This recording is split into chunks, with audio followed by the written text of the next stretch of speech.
Alright, so first of all, it's been a while.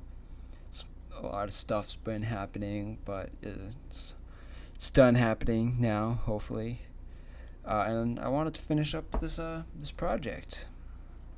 So in the last section, we wrapped up our modeling. There's nothing more to be modeled, but there is still quite a lot left for this project. And what we have left is setting up the materials, textures, lighting, and rendering. Now those are all four of those things are very major sections and areas of any 3D project, maybe even more so than the modeling itself. And sorry if there's much more background noise. I had to move my setup for the time being, and it's a little bit noisier. Hopefully it's not too distracting though. So again, these four things are very important, and this is just going to be a brief overview of them to wrap up this project. By no means a full understanding of each of these different concepts. So yeah, let's get started, I guess. So this is what you see here on the screen is procedurally generated materials using the Cycles render engine in Blender. So I want to talk about these. These are really good if you're keeping your project within Blender, the Blender environment. Not so much if you're bringing it over to a game engine or anything else. They generally each have their own way of setting up materials, and these don't transfer over very well. But if you're keeping your project in Blender, these are a very powerful way of creating materials. So I wanted to show you a brief overview of this. Even if you're planning on doing another way of creating your materials, if you're using Blender, it's a good idea to at least understand a little bit how the node editor works. So I'll show you that within our working file. So this is where we left off. First things first, we want to make sure we are indeed in the Cycles render engine, which you can check from this drop down up here. I think it's normally in Blender render, but make sure it is set to Cycles render instead of that. Now in our properties tab panel thing over here, if you click our materials tab, you'll get access to these materials. Right now we have none, so let's go ahead and click create a new material, and I'm going to name this material paint. This will be our car paint material. Now I'm not going to go over how to create every single one of these materials in the node editor, because if we go over here real quick, and don't worry about what I'm doing, this is the node setup for car paint. I don't really know what each of these do. Generally, I'll look up an explanation on Google, because it can get very complicated setting up these node setups.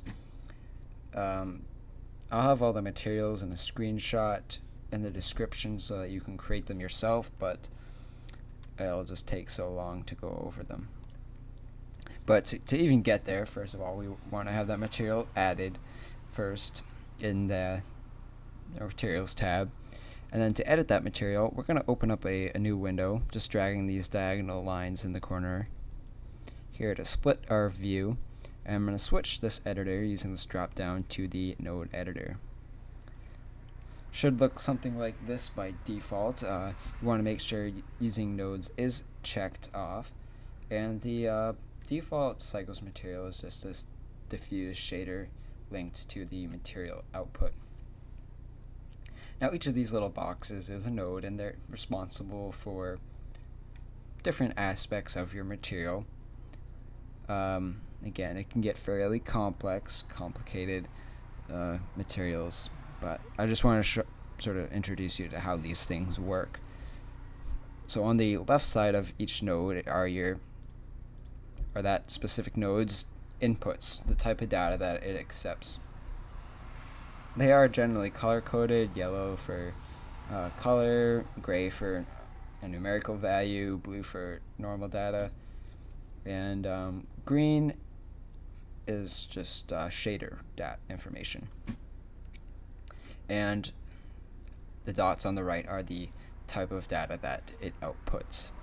So say for example I wanted to, right now our diffuse shader, if we bring this down, drop this little preview menu down, say we have this green material, we want it to be green. This is a flat green. Say I wanted to make it a little bit shinier. How do we start adding stuff in here? So similar to the 3D view, you can select your things, use G to move them around, or you can just drag them around using left click. You can zoom using the mouse wheel, pan using the middle mouse, click that in. And also, if you click Shift A, that brings up the Add menu, which all sorts of shaders categorized into these different categories. So I wanted to make this this car paint a little shinier. So maybe I could add a Glossy Psdf, a glossy shader. Now it does take a while to sort of understand what each of these do. That's why I'm just gonna link the setups, because creating these from scratch can be very difficult. But so I have this glossy shader here, and I want to mix it with our diffuse shader to make this material a little bit shinier. So I do want to just mix these. So I'm going to add a mix shader, and I can plug in these two shaders to this mix shader, again green to green. So each of these two shaders outputs shader information, and the mix shader accepts shader information, combines them, and then outputs a new shader information. And now we get this shiny green material. And we could change the factor. So maybe I want it to be less shiny, maybe I want it to be more shiny. I'll just leave it at 0.5 for now, but obviously that's just a placeholder car paint material. If we have our cursor in the 3D view and click Shift Z, we can get a preview render, so that's what our material looks like.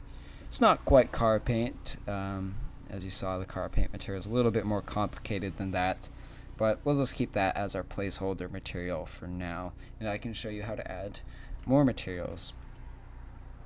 But before we add more materials, I just want to go to the materials tab, and the settings down here, there is an option called viewport color, and you can change that, and that'll change the color within the viewport itself, so you're able to tell without rendering what material is assigned where, which is very helpful when you have lots of different materials in your scene, which this car will have when you're done with it. So if we go into edit mode, say for example we wanted to add a new material to the windows, because the windows aren't car paint obviously. If we click this plus button, we can add a new material slot to our object, and right now we don't have a window material, so I'm going to click new, rename it to window, and then we want to assign this material to the different portions of our car. So I'm just going to use L to select all of our different window portions, and then I'm going to assign this material to them. I'm going to go ahead and change the viewport color to a window color, and then we can click go to our node editor and sort of mess around with our window material. Maybe we want it to have a little bit of glass material, which try not to use just a simple glass material. I think what I like to do is actually use a transparent Psdf mixed with a glossy. I think this is how I like to create car windows.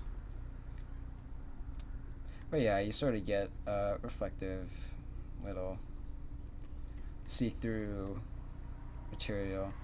It's not quite there yet, but again, the shader material will be, the node setup will be in the description. And you sort of just go throughout your entire project like this. Maybe we want a trim material, so I add a new material, name it trim, and I just do that for now.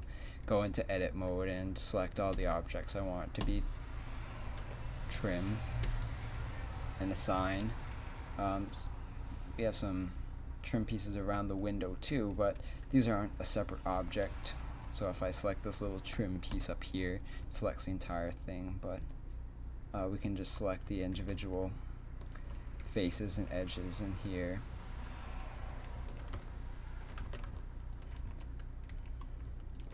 And then we again click assign. That assigns trim to that. And you just sort of go throughout the entire model like this and assign the different materials where they should be. And again, there's quite a lot of materials to a car, so it can get fairly complicated. But the more time and attention to detail you put into this, the more realistic your results will look. So let's just take a quick look at the finished car here. We can just take a look at some of the different materials, and just so you have an idea of how much detail you might want to go into if you wanted to. So we have a car paint object. We have a secondary car paint object or material back there. We have our window material. We have a trim material for the. We have a clear material for like the lens and headlights area. We got a clear red for the taillights. We got a light emissive material for the taillights and headlights. We have a red for brake. We got tire material. We have an alloy wheel material with some chrome for the lug nuts and the exhaust. We got that's actually chrome. We have mirror material. The more attention to detail again you put into this, the more you'll probably be happy. And then we just have like a void material, so it's a basic diffuse black for underneath and some of the materials behind the headlights and stuff, but just something to think about while creating your materials. Again, that's just a brief, quick overview of how procedurally generated materials can work. If you have any questions, feel free to leave it in the description or the comments below, and I'll get back to you. Maybe refer some more detailed tutorials about setting up cycles for materials.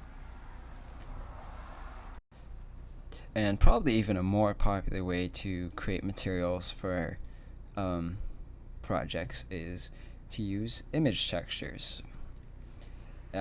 This was a little spin-off project that I did of this to experiment with some image textures. It's not something I do very often, but it's a very powerful way to do this, and I think I'm going to start doing it a little bit more often because image textures, if it's just an image file, it transfers over between different engines, between like Cycles and Unity or whatever, much better than a procedurally generated material in Cycles would. So if you're trying to create a model for a game project or use in a game engine, image textures is definitely the way to go for that.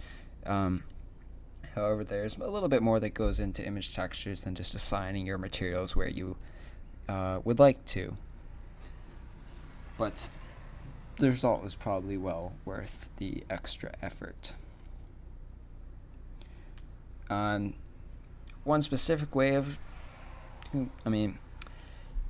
generally you could create your image textures however you want to. I'm not going to go over any ways of creating the texture itself, but just how to use them within Blender. Yes, but one specific way of image texturing is PBR, or physically based rendering, which is actually a set of 4 images. That's what this project here is done in. It is a PBR set of textures. So if I go to the node editor, I'm just going to split our view real quick. Open up the node editor. and you can see the material set up for these image textures. So PBR is actually a set of 4 or more image textures that you combine, and depending on the engine you're using it in cycles, it's a principled Psdf, and you just sort of link them where they're supposed to go. And each image texture contains specific data or information regarding to the material. So this first texture is our color data. It has all the color information needed for this body material. The next texture is going to be a metal that contains all the data regarding whether it's metal or not, or shiny or whatever. Then we have a roughness that shows how rough an object would be, or a material would be. And then we have a normal map, which is a very powerful way to look like there's much more geometry on your model than there actually is. So we have some claw marks on here, and it sort of looks like they're indented into the car itself. Some dirt and rust that looks like it's built up on top of the surface. And then when you combine all of them, you get a very realistic result of whatever material you are creating. And all of these materials here are created the same way using the 4 image textures. Some of them I didn't use an image because there's no metal in a tire, so I just use a pure black color. But all of these are created that same way. But again, however you create or use your image textures is up to you. But I want to show you how you can set them up in Blender. That was just sort of a quick demo. So we'll go back to our working project, our file.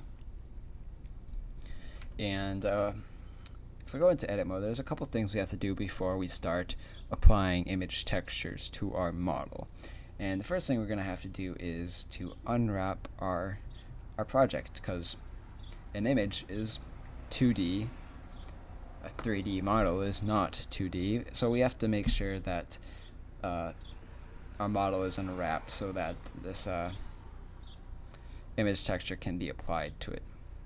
So I'm going to go ahead and split our view one more time and open up a new editor called the UV Image Editor.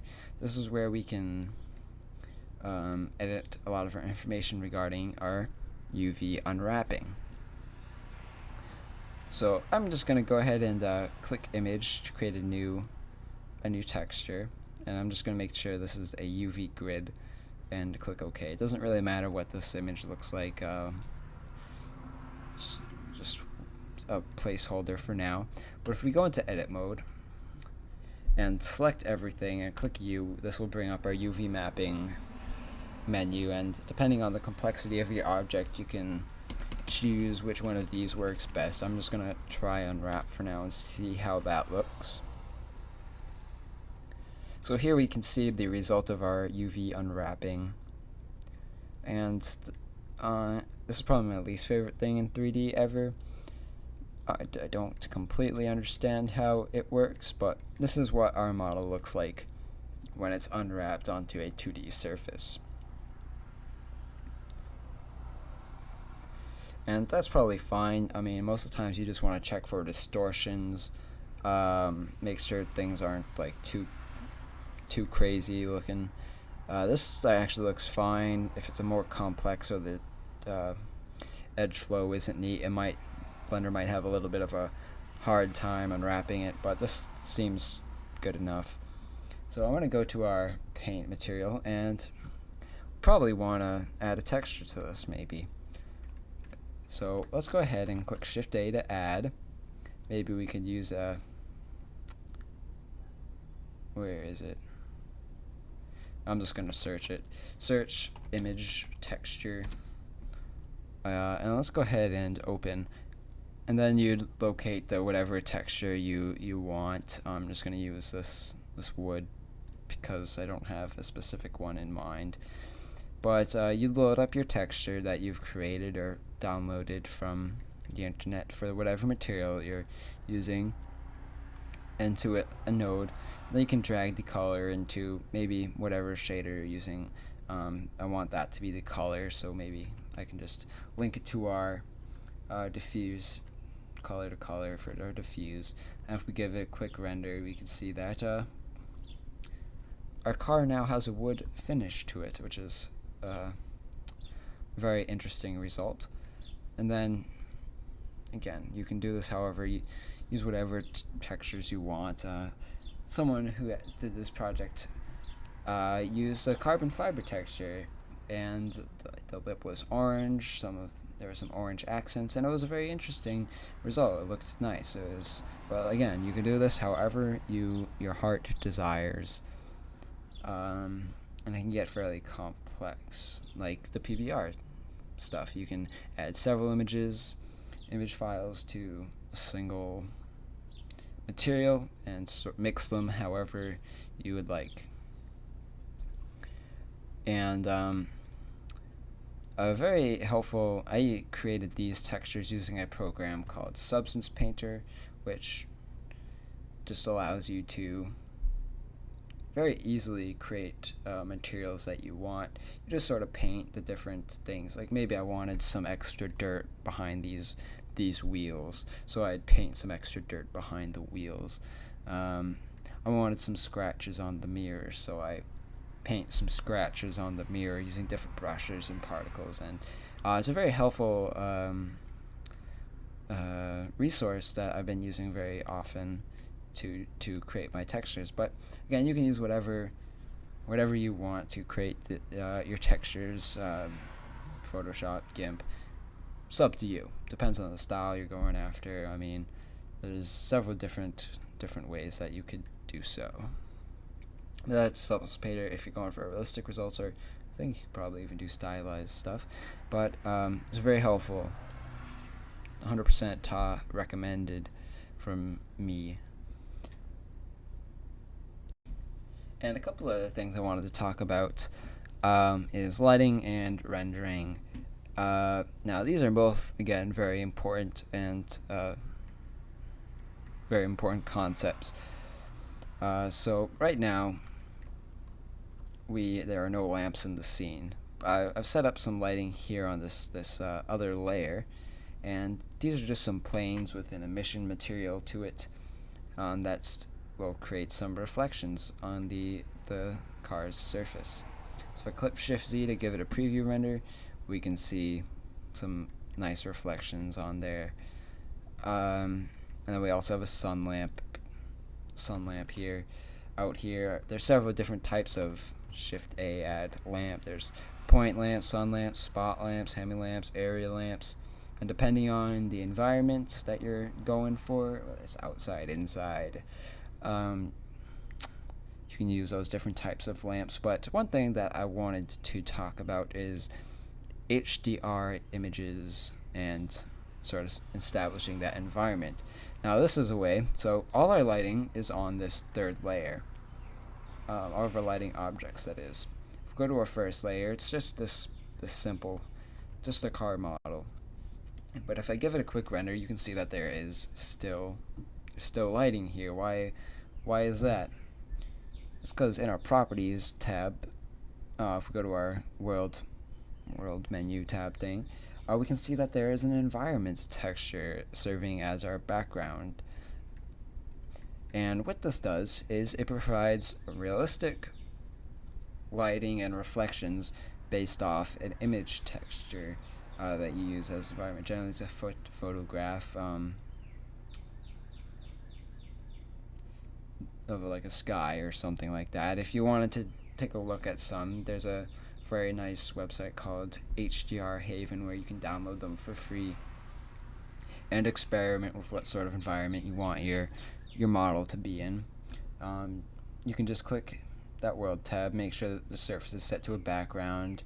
Under here, you would click that dot and change it from whatever it normally is to an environment texture, and then you'd click that button and click that load button and find the file that you want to use as your HDR image. And if we you can't really see it right now because it's not enabled, but if we go to display and check world background, probably have to re-render it, but yeah. You can only see it when you're in camera, but I have this nice sort of Hdr 1 dawn time image that surrounds the entire model and acts as an environment, so we get realistic lighting and reflections in there. And this is a very powerful tool. Even if you don't have it show up in your render, it has nice lighting and reflections, and I'd encourage you to use them. And then one last thing I wanted to talk about is some of the different rendering options.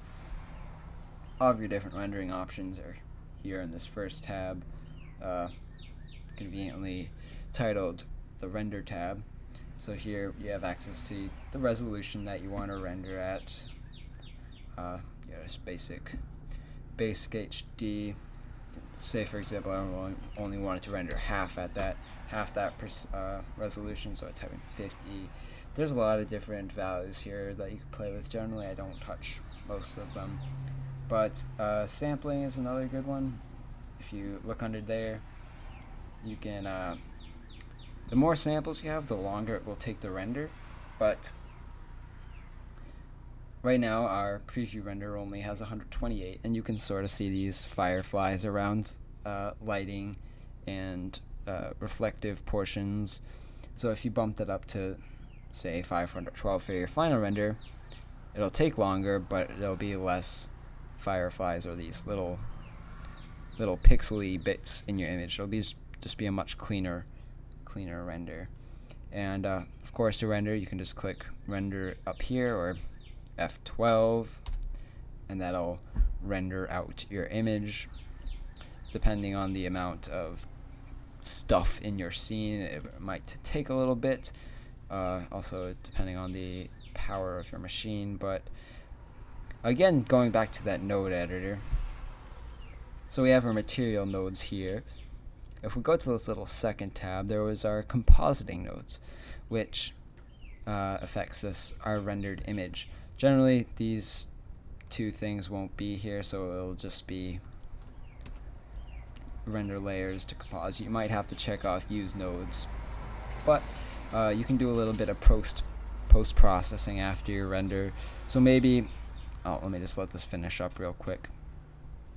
I do have a feature called Denoising, which in addition to the samples helps get rid of those fireflies.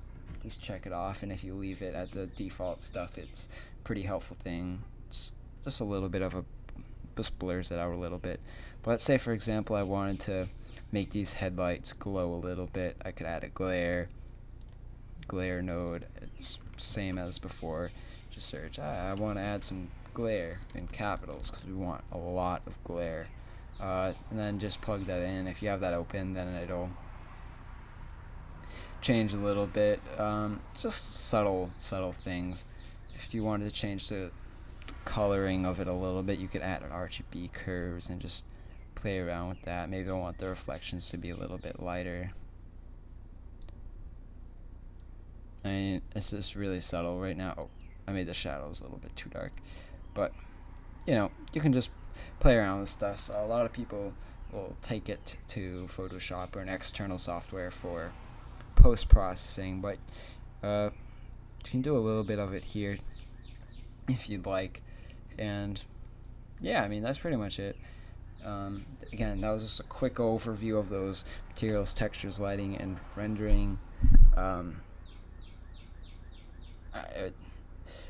If you have any questions, feel free to ask them in the comments, or head to our Discord and we'll be more than happy to help you finish up your project.